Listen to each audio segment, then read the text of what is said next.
Life has been like kind of hectic lately. I feel like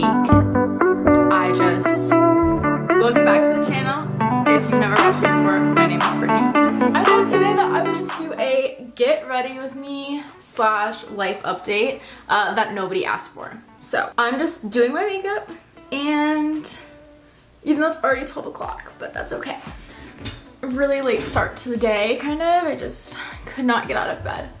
But anyways, life has been like kind of hectic lately. I feel like I love living in Arizona. It's great. I highly recommend it. But it's just frustrating. We're at this spot in our life where prices are so expensive for everything. Not just cost of living, it's groceries, the gas, like everything. It's just insane right now. And I feel like lately we just haven't been able to fully enjoy our experience of living here because it is so expensive. So yeah, I'm just getting right into it. But we are currently at an apartment. Well, so we live in a community. It's like it's a complex, I would call it, where they're all houses. But, you know, we have the pool, we have the fitness center, whatever. We have, you know, the leasing office. But it is seriously so overpriced to the point where I am just like, why am I paying this? Like, is this worth it? Is this like, was this a stupid idea to move here? Were we just like in over our heads? Like, I hate feeling that way. Like, I want to enjoy my time here because truly, like, Scottsdale and Phoenix I love it. It's so fun. It's like, I don't even know how to describe it. If you've never been, 12 out of 10 recommend. Also, I'm doing my makeup literally just by looking in the camera. So let's hope this goes okay. Using e.l.f. right now. I love this stuff. Anyways, back to my story. Yeah, so it's just really tough on us because we love living here.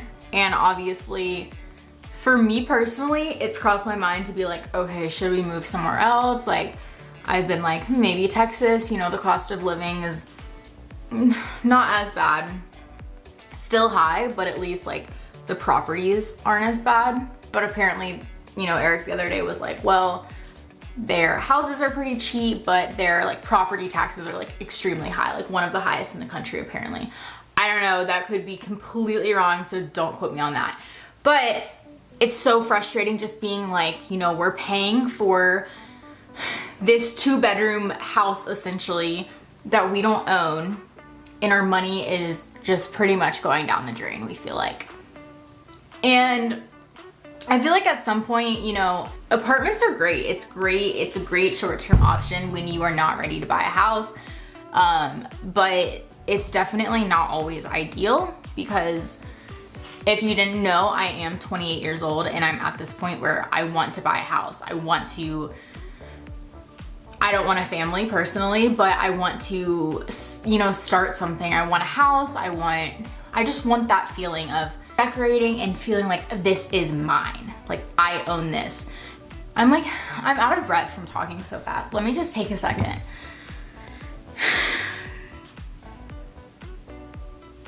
Okay. Anyways, Eric and I went to a homeowners seminar the other day. We met a realtor at the dog park not too long ago, and she's great. She works for Keller Williams in this area, and she just has been so helpful. She informed us like, hey, we have this seminar, like, you guys are obviously so welcome to come, blah, blah, blah. And truly this seminar made me feel so much better about buying a home. And she was like, listen, if you don't have this, if you don't have this, like, we will literally help with everything, no problem. Like, that's what we're here for. So I feel so much better in that aspect. I actually need to call the lender today because she was like, you know, say you don't have the down payment, or say you want to pay off a little bit more of your debt with credit cards, or whatever the case may be for you personally. She was like, we will literally set up a plan for you to make it work. And get that paid off or get that down payment or just work with you to help you figure it out. And so it just made me feel a lot better about that, because Eric and I have been in a situation where it really is just hard to save because we're paying so much on all of these other things in our life. I'm so glad that we went. If you guys are feeling nervous or anything about that, I highly recommend just reaching out to someone in that field that knows about it, because they really, like, she repeated so many times, she's like, we're here to help, like, this is our job, never feel like you're bothering us or anything like that. And so that made me feel just so much better about the whole scenario.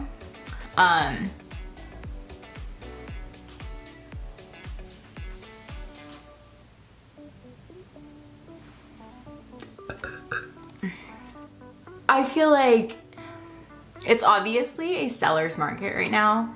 I say obviously, like I just knew that off the top of my head. That's what they were saying. And if you guys live in Scottsdale or Phoenix area, you know that the houses are not cheap out there. Like, compared to, we live in Mesa right now, and compared to being in Mesa, the houses in Scottsdale and Phoenix are so much pricier, obviously because it is, you know, just a more desirable area. But anyways, that Eric and I are so high maintenance with things like that. And we don't want to buy a house and be like, you know, a year later be like, oh, this just like wasn't a good decision. And I understand that that's like, that happens. And Eric and I feel like we are, you know, very picky on things. Like, when you get a house, like, it literally is probably the biggest investment of your life. So I don't want to just be like, okay, let's do it. And like, we find one house and we're like, let's get it. Because I know myself, and I know that 5 months down the road, I'll be like, oh my God, this kind of sucks. Because that's kind of what happened with the place that we're living in now. I was so excited. I was like, oh my God, we have like this whole house, we have a little backyard. And now I'm like, I hate this, fuck this, I hate this. And it happens at every place we live at. So truthfully, like, I just know myself, and I know that I don't want to jump into anything like that. With that being said, we are going to take our time. The realtor that's helping us out, she's great. And she's like, okay, like, we literally already have like a buyer's consultation set up for July. I'm gonna reach out to the mortgage lady today, or like the lender, but it's definitely like, it's definitely scary, because who we're working with, the realtor, she's like, yeah, like, you know, you guys, if your lease is up on September 30th, which it is, you know, you should be doing X, Y, and Z before then, and have this before this date. And so it's nerve-wracking to think that it would be so exciting to be able to buy a house and not be able to rent after this lease is up. But that is like, wait, that's June, July, August, September. That's 4.5 months away, and it's kind of terrifying, mainly because I don't know what they're gonna say. Like, what if they're like, you guys are in absolutely no position to buy? That's like kind of what I'm expecting them to say, which is fine because I'm expecting it. But I feel like I kind of got my hopes up at this meeting, so I'm just hoping that this whole thing goes well and we just can like really figure it out. Oh my God, I have not used this in so long. What's going on? I need to look at my face.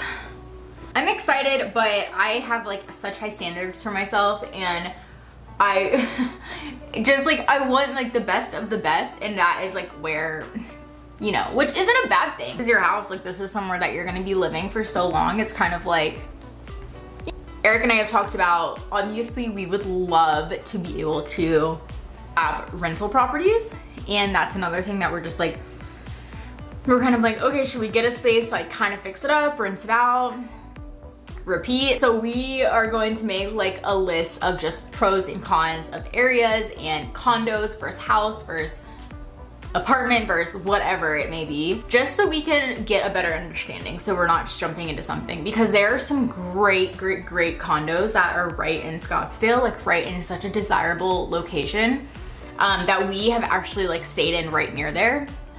And they're great properties for like Airbnb. So I think that we're gonna look at some of those, and obviously, you know, some of those condos are a little bit cheaper. But, you know, it's hard because you obviously want like that home base, which is my main thing. And I feel like a while ago I was like, I don't even want a home anytime soon, you know, let's just keep doing apartments, blah, blah, blah. And then I went to this buyer seminar and I was like, I think I want a home. Because like every time I pay this complex rent, I truly am, I'm like devastated that I'm ever paying this much. I know this video has been so much about financials, but I just feel like it's something that a lot of people don't talk about, like aren't upfront with, and I am just very upfront with it. It's such a real thing right now and a lot of people are struggling with it, I know. So I hope this makes you feel better that you are not alone. We are struggling. It may look like we are not, or that we're doing great or whatever, but times are tough, dude. It is not easy right now. I mean, I don't know how many times I'm 28 and I'm still like, Mom, like, I need help. I hate that. I really hate that. I can't imagine like just being on my own out here, because I would probably be on the side of the road right now. Eric has really like talked me down from some mental breakdowns lately, but yeah, you're not alone. Okay, enough about money. Let's talk about the fact that I have this serious travel bug right now. I am in such a predicament. I have this really bad problem where I just buy a flight and I'm like, I don't know what I'm doing, I just buy it. I know I'm not alone in that. I know. I feel like this year, like everyone has kind of been like traveling. Everyone on my freaking Instagram stories right now is not in this country. You follow Adeline Moraine. She is awesome. I love her videos. They're so good. She just moved to Paris like a few days ago, and I'm just like, I'm so happy for her because I know she's worked extremely. I'm talking like I know her personally, but truly her videos, like she talks to you like you guys are like best friends. She moved there and she's worked so hard and she finally did it, and she's like, you know what, I can work remote and that's what I'm gonna do. She's like, this is something I wanted to do since I was young, so I'm gonna do it. And I just love that mentality because I feel like a lot of people are so scared to just take that jump and that leap of faith, but sometimes that's literally what you have to do. I have the travel bug so bad, and I have this flight. It's only one way. I have it and Eric has one too, but he's kind of on the fence about going, and I'm like, ugh. The flight is for July 1st and I don't know what to do. I'm so up in the air about it. I'm like, ugh, it's such a hard decision because I obviously don't want to go alone, but at the same time I'm kind of like, maybe going alone is, you know, like what's best for me right now personally. And I know it would be such a dumb decision of me to go, but I'm like, I already have spent this money on a flight. Like, it wasn't cheap for a one way. I have a friend that lives in Tours, which is about an hour away from Paris. She was actually my French exchange student in high school. She's great. So I visited her before there and stayed with her family. She stayed with my family. She is awesome. But I was just planning on staying with her. Originally, we were going to a music festival in Madrid, and then gonna be in Barcelona for a little bit, but I was like, maybe I could just make it easier on myself and take the train to see her and then just stay with her like the whole time and just chill and not have like that stress of, you know, booking a hotel and whatnot. So I feel like, I don't know, it's gonna be such a last minute decision. I have no idea what to do. I'm stressing about it, but I feel like I'm just going to hate myself if I don't go, because I haven't been to Europe in so long and I miss it. Tell me what I should do. Someone guide me, someone be the bad influence on me and be like, just do it. Goodness, I'm back. First, my camera card or my memory card was full and then my battery died. But as I was saying, if you like these videos that are just complete chaos, me talking, me giving life updates like we're best friends or that nobody asked for, let me know in the comments down below, because it's so easy for me to just sit here and vent and, you know, chat about life. I am finished with my makeup. I am gonna go finish up work. Thank goodness I get off at 2 because of the time change. I work East Coast hours. And then I think I'm just gonna lay out at the pool, go to the gym, do whatever. So yeah, don't forget to like and subscribe, and if you watch this far, thank you.